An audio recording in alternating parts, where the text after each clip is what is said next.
World War II. Something I wished would never happen. Yet here it is, right at our feet. Sodor as a railway is stronger than ever, with faces old and new. But now we are losing money and morale. So I am here to address each and every one of you, to let you know not to lose hope, and to stay strong through this difficult time. And remember, nothing, and I mean nothing, will stop us from being a successful railway.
A lot had happened to the Fat Controller's Railway since World War I. New engines had come in, some a great success, others a cause for concern. Thomas and Edward had both gained their branch lines, with traffic and passengers thriving. But with many of the workmen leaving to fight in the war, parts of the railway were falling into decline.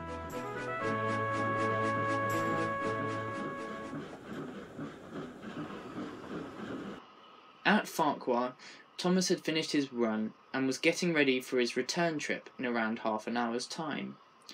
Hans, Thomas's fireman, emptied out his firebox and was cleaning out the excess ash. After, he clambered onto the platform. "I bet you'll be glad to get this out of your system," he chuckled. Thomas laughed nervously, then looked down at his fireman. "Hans," he said, I'm worried." "About?" "The war. I mean, I hardly survived the last one. How could I cope in this one?" "Thomas, you've come this far since then. I mean, look at what you've done. You've been dragged along by the express. You've pulled your first heavy goods train and you rescued James and he used this branch line. From what I heard, you were a nervous wreck to begin with, and that's certainly not you now. So come on. Stay happy and optimistic, Thomas. And we, along with your driver, will do this together." "Thank you.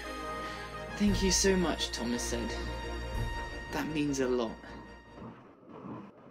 A few days later, Winston was pulling a goods train to Tidmouth Harbour.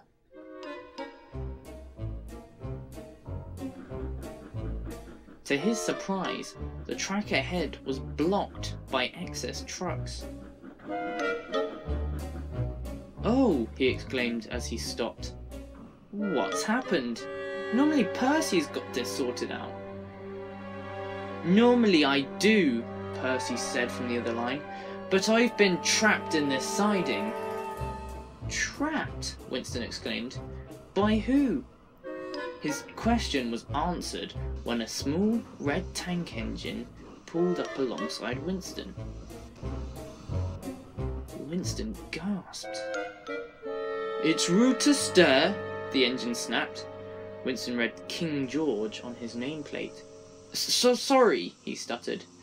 "Get out of my harbour this instant," King George snapped. Yes, right, need to shunt these trucks," Winston said. He was so taken aback that he did exactly what he was told. Percy, on the other hand, was not so cooperative.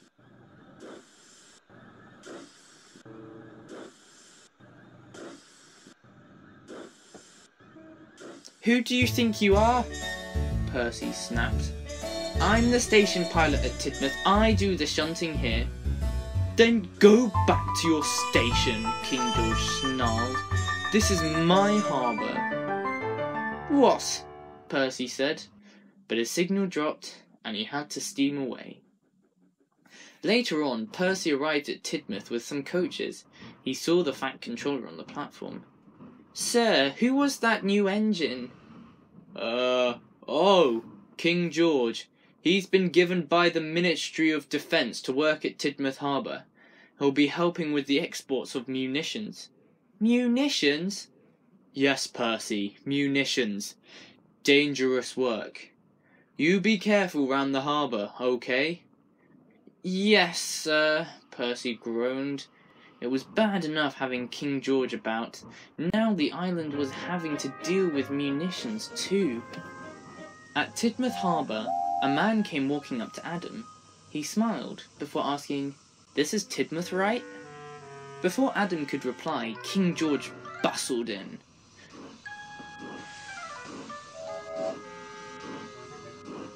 "Yes? And who do you think you are?" "Ah, my name is Chase. I'm the new munitions manager for Sodor. I have to organize the imports and outports of the munitions." "Oh, that sounded so rehearsed."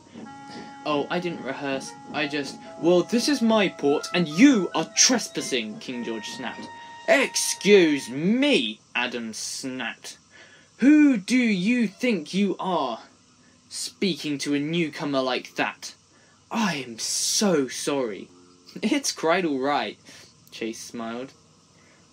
"All good intentions, I see.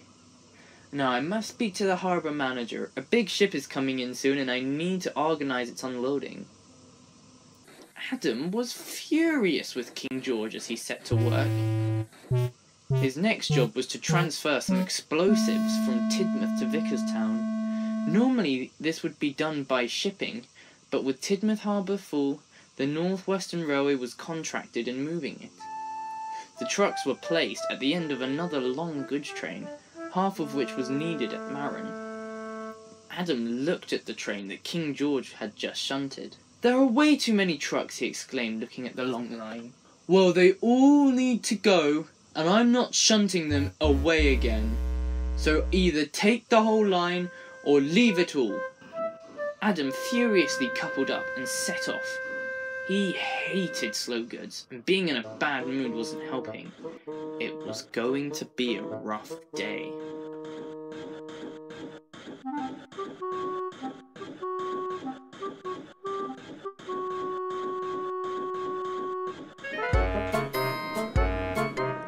The train ran well as far as Wellsworth.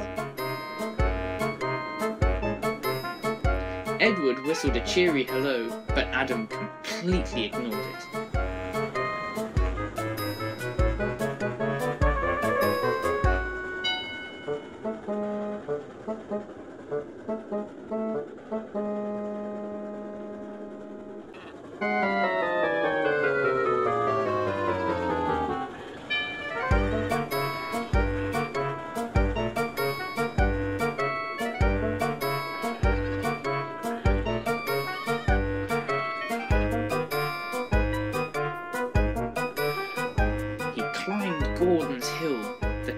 Straining on the trucks.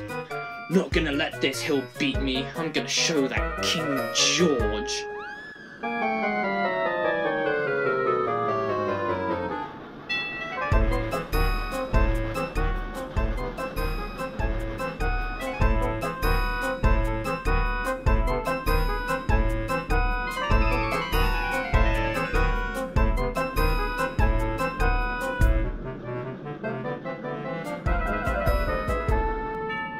Lily was waiting at the top station.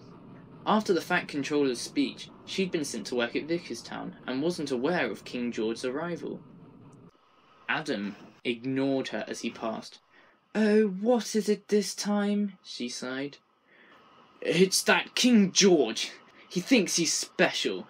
Well, I'm telling you, I'm done with him.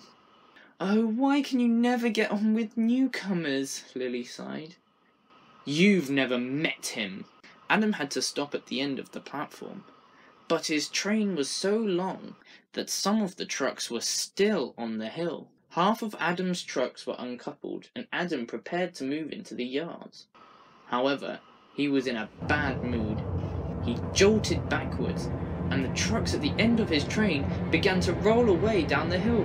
"Oh no!" Adam cried. "Cinders and ashes!" Lily exclaimed. She departed after the trucks to see what she could do. But the trucks were already picking up speed. They rattled towards Wellsworth. Edward, knowing what would happen if the trucks crashed, ordered a station evacuation into his coaches before he took off along his branch line. The trucks rattled into the station, but Edward was just in time.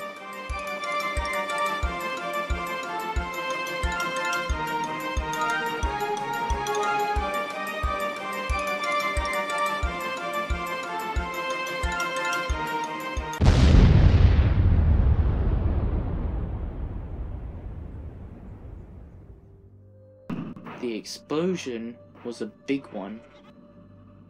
Lily stopped when she heard it. There was a lot of shouting. Men were running about. The smoke billowed out. Lily slowly moved into the station. "Oh, glory!" she cried. Scenes of horror met her eyes.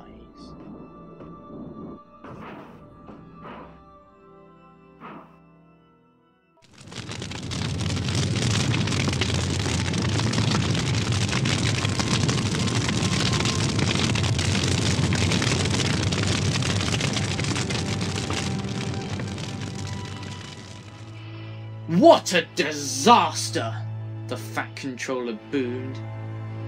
Adam felt deeply embarrassed and upset.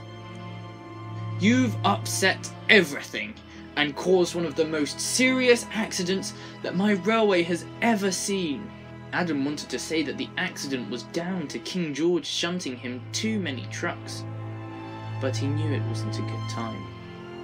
The Fat Controller left and Lily arrived.